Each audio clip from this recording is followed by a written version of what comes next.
Alright YouTube, alright Aquamigos, thank you guys for joining me today. If you guys don't know who I am, my name is Tobias and this is my YouTube channel. I do a bunch of different kinds of videos here, including a bunch of fish videos and pond videos. If you have not done so yet, I would strongly encourage you to go down there and subscribe to my channel and also hit that bell notifications button so that you get notified every time I upload a new video. And if you like this video or if this video helps you out, I would really appreciate it if you gave me a like. That would help me out tremendously. So guys, I have a couple things I want to show you guys today.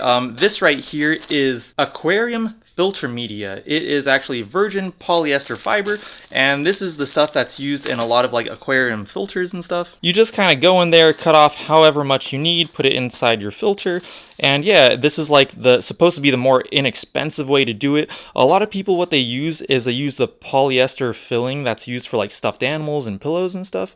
But after searching online, I was kind of unsure which ones were safe to use with fish, which ones were not safe, because sometimes they do have like other chemicals inside the polyester that like prevent mold and stuff like that, and that stuff could be toxic to fish. So if you do go that route, just make sure that it's like virgin polyester. It's not treated with any kind of chemicals at all.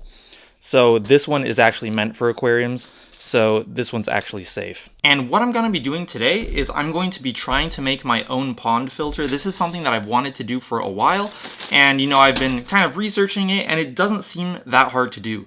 And I'm actually doing this for the mini pond. If you guys remember the mini pond up there, ever since I got my Shabunkin or Shabunkin, however you say it, ever since I got my Shabunkin goldfish and I quarantined them inside the mini pond and then transferred them to the pool pond, the mini pond has been empty. It hasn't been used at all. And what I actually want to do is I want to try to make a proper filter for the mini pond because I do want to start getting new fish again. And before I get new fish, I want to make sure that I have a cycled filter for them. So what I did right here is I went to Target and I bought this small plastic container. It costs 99 cents at Target. Let me get you the price of this real quick. If you guys want to follow my project step by step with me, I'll go ahead and show you all the products that I'm using for this video, and I will link them down in the description of this video so you guys can check those out. If you guys did happen to watch my last fish video, I actually showed that I bought this right here. It's a mini pond pump. And what I did is I ordered this mini pond pump on Amazon, and supposedly it could filter or it could pump 60 gallons per hour, and I was quite surprised at what I received in the mail. This is what I got in the mail. It's kind of wet right now because I was testing it out earlier just to make sure that it worked, but this is the mini pump that I ordered, and supposedly this thing can pump 60 gallons per hour. So the mini pond is 35 gallons in total, so I thought something that could pump 60 gallons per hour would be adequate for the mini pond, but I just don't know if I believe that that thing actually pumps 60 gallons per hour. So we're gonna go ahead and test that out before we do anything. But for the purpose of this video, which is me trying to show how to build a filter for your pond, this should still work. If anything, I just might have to buy a stronger pump for the filter. I'm on my Amazon orders page right now just to look up the prices of all these things. That plastic tubing that I showed you, it came with 10 feet and it was $9.99. I also got these nylon drawstring mesh bags for filter media for aquariums, and I got 10 of them, and that was $9.69. This aquarium media right here, that cost $9.99. Everything was like around $9. The little mini pump that I showed you guys a little while ago, that was $7.89. Check it out. It actually says 63 gallons per hour.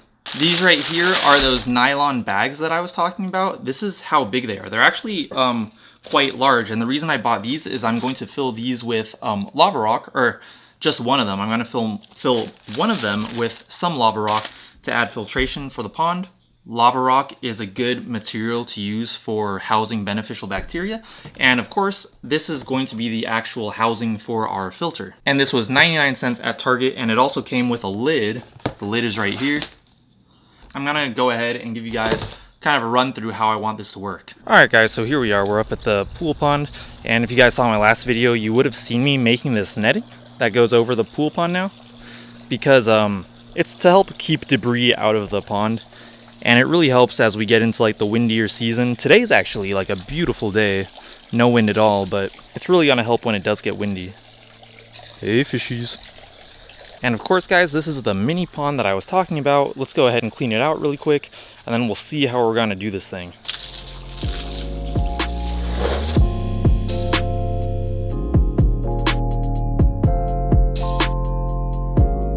Alright guys, so I think this is probably a pretty good place for it. I wanted to have it somewhat close to this extension cord that I have right here. Oh yeah, nice, there's an extra outlet, sweet. So yeah, so I'm guessing what I'm gonna do is the little pump will probably go on top of this shelf right here, so that if something does happen where water is getting pumped outside of the mini pond, it will only drain to this shelf right here. There'll be enough water down there for the fish. And yeah, the cable should reach there, and then I'll probably have the hose coming out and probably have the filter right here on this side.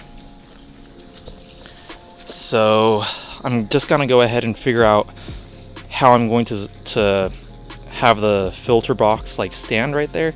I'm pretty sure I'm gonna use some cinder blocks that I have over here. Yeah, these cinder blocks should do the trick. So before I go ahead and really do anything, I'm just gonna go ahead and test fit all this really quick just to make sure I don't need to move anything or move the pond to a different spot. But I think this will be fine right here.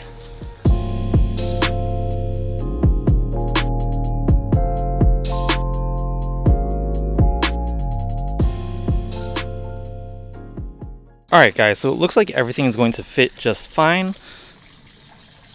Power cable reaches, the hose, you know, of course is long enough, it's about 10 feet long. But yeah, it looks like this is going to be fine.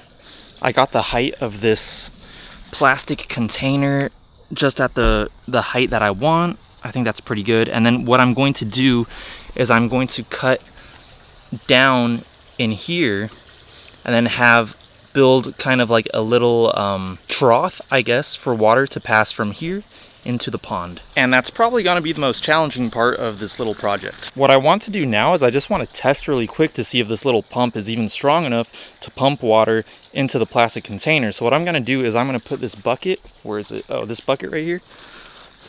I'm going to put this inside here because I don't want to fill up the entire mini pond already. So I'm going to put this inside here, I'm going to fill it with water and see if it's strong enough to even pump water into that plastic container. If it's not strong enough, I'm going to have to go ahead and buy a different pump.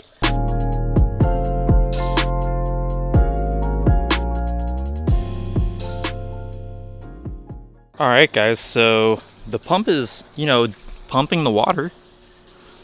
To find out if this pump actually pumps 63 gallons per hour, it should be able to drain this entire bucket within 5 minutes or so. So I don't know, we might just go ahead and see if it can drain that whole thing. But yeah, look, it's already filling it up. So of course, guys, the idea is that the hose, or the plastic tubing, rubber tubing I should say, will deposit water into this plastic container, and once it reaches a certain point, the water should overflow into this pond. And that's how our filter will work. Alright guys, so it's been 5 minutes. This pump should have been able to pump out 5 gallons of water in that time. As you can see, it's overflowing back here, but it's probably only pumped out about 2.5 gallons. So I would say this thing probably does about 25 gallons per hour. So what I could do is I could either buy another really small pump like the one that I have in there right now and have 2 running at the same time, or I could just buy a better, slightly larger pump that will be able to pump the necessary amount of water. So, but for the sake of this video, guys, we're just gonna go ahead and use this pump. Alright guys, so I had to take a break real quick to figure out exactly what I was gonna do, and I found this piece of PVC pipe with this little down angle bit, whatever you call those. And what I'm gonna do is I'm gonna pretty much have to cut this so that it kind of fits in there like that, but of course I'm gonna cut it like maybe like right there or something like that so that it's not too long. And then I'm going to mark exactly where on this box I'm going to cut it. I'm gonna do that while it's filled with water. I'm gonna mark it while it's filled with water because the plastic container, it does bow out quite a bit. So I just wanna make sure I have I'm marking it at the right place when it's filled with water. So let's go ahead and do that.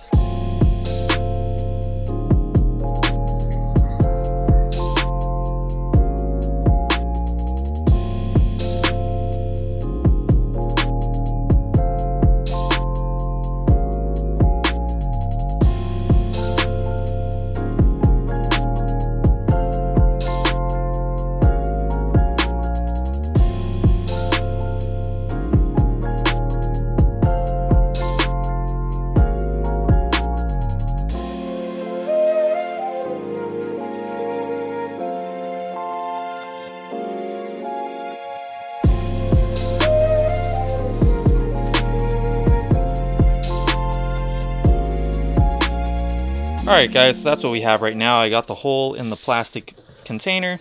I could fit this PVC pipe through it. And what I'm going to do next is I'm going to seal up around the holes to make it watertight.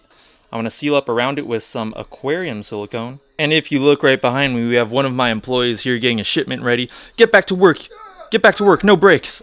Alright guys, so I think this will be a pretty good position for the PVC pipe. Yeah, I just have this holding it in place right now, and I'm gonna go ahead and use this Aqueon aquarium sealant to go around the edges to make it waterproof. And then I'm gonna have to leave it like this for 48 hours until it completely cures.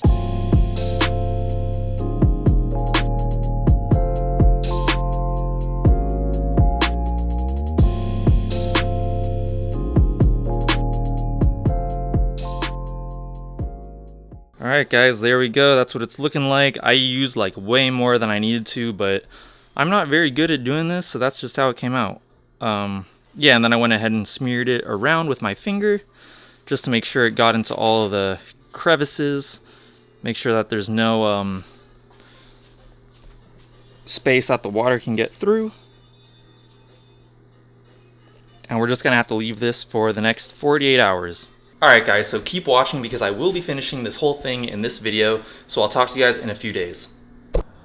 Hey, what is up guys? So now it's actually 3 days later. I spent the past weekend in Venice Beach celebrating my birthday with some friends. It was a lot of fun. My actual birthday is tomorrow, but I celebrated this past weekend, so now we can go ahead and finish up this mini pond filter right here. So it has been 3 days, so the silicone on the filter should be cured, so let's go ahead and check it out. Alright guys, so here it is. Touching the silicone, it feels, you know, completely dry and rubbery. So I'm just gonna grab it and we'll take it outside. So we're out here now. I don't know what all those white stains are on the pond liner, but I'm gonna go ahead and try to clean that off right now just with some water. It looks like it might just be like calcium or something. Yeah, it's kind of like a dust kind of thing. So let's do that. Alright guys, I cleaned it a little, but I'll do a better job later. I just want to finish this real quick. So I actually had to make the box a little bit higher. So I put a plastic lid underneath and that raised it a bit. So what I'm going to do now is I'm going to put in the filter floss and the lava rock. And one thing that I was just recently thinking about, which I wish I would have done, is I wish I would have gotten like an opaque plastic container instead of this clear one, because what's going to happen is like when it's sunny and stuff, having a clear box is going to allow algae to grow inside. But if you have like a solid black box, because they did have some of those at Target, I should have got one of those.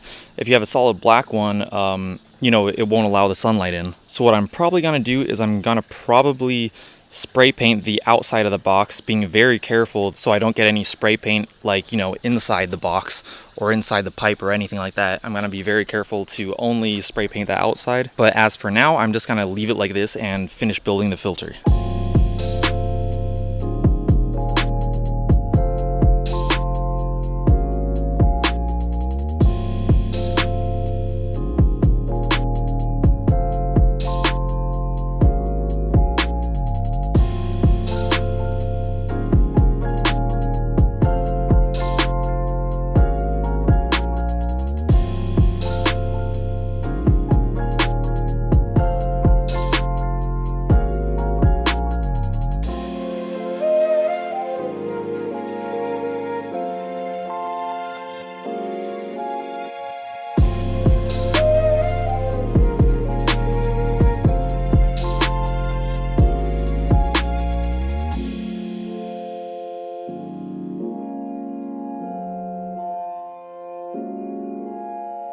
Alright guys, check it out. That's basically it.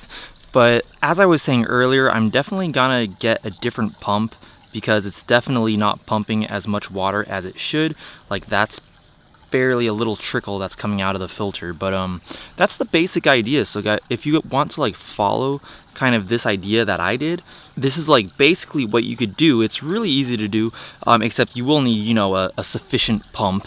And you could do this on any scale. This is just a small pond, so I got a small plastic container to make a filter out of. But I mean, if you had a big pond like this, you can get a much larger plastic container, maybe something like the size of that, and you can make your own filter just on a larger scale. One thing to keep in mind right now is that if I wanted this filter to like cycle, or this pond to cycle faster, what I would do is I would go ahead and go over to this filter, which I already have, you know, it's been cycled for like probably about a year now. I would go ahead and take out some of the lava rock that I have in there that already has beneficial bacteria on it, and I would go ahead and put it in the new filter box, and that would help get the cycle going on this mini pond. I'm not going to do that right now because I'm actually going to have to take this apart, because I'm going to go ahead and order a new pond pump, a much larger one. I'm going to go ahead and spray paint the outside of the filter box so that sunlight cannot get through. One more thing that I forgot to mention is that when I put the little water hose, the hose coming from the pump, into the filter box, I made sure that, you know, it goes through the top, of course, but then it goes down to the very bottom so that the new water has to pass through all the levels of the filtration before going back into the pond. So just make sure that you do that. A lot of people, what they do is they make some sort of attachment at the bottom of their filter box to make it go through, but I mean, I guess if you want it to look nicer, you could do that, or you could just have it going over the top like I did. And then I do have API Quick Start, which I will add to this once I have the filter box ready with the new pump and everything. I will go ahead and do that, but this is the basic idea of how you can make your own pond filter. Alright guys, so that's going to be just about it for this video. If you're going to try to make your own pond filter yourself, I'm going to have all the supplies that I used in this video linked down in the description of this video in case you want to go check those out. Also, Aquamigos merch will be the first link in the description below. And if you guys have not done so yet, what are you waiting for? Become an Aquamigo today. All you have to do to become an Aquamigo is go down there, subscribe to my channel, turn on those bell notifications so you get notified every time I upload a new video. And also, if this video helped you out in any way, I would appreciate it if you went down there and gave me a like. That would help me out tremendously, and I will talk to you guys in my next video. Peace!